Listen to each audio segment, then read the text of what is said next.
Sarà il Monte Avena nel Bellunese ad ospitare dal 1° al 15 luglio prossimi la 15ª edizione dei Mondiali di Parapendio, un evento sportivo per la prima volta organizzato in Italia, al quale parteciperanno 48 nazioni, un record rispetto alle precedenti edizioni. Nostro ospite questa mattina a Buongiorno Regione, Matteo Di Brina, presidente del comitato organizzatore. L'intervista è di Lucia Cappelletti.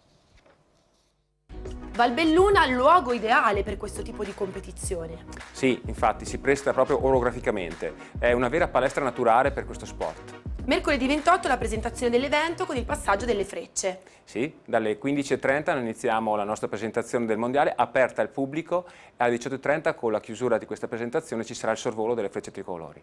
Un programma molto ricco, quali sono gli eventi principali? Le nazionali arriveranno il 1° luglio, il sabato 1° luglio, il 2 luglio avremo la cerimonia di apertura con spettacolo a Feltre, nel centro storico di Feltre, il 3 luglio il giorno di prova, dal 4 iniziano le gare fino al 15, fino al sabato 15, quindi 12 giorni di gara.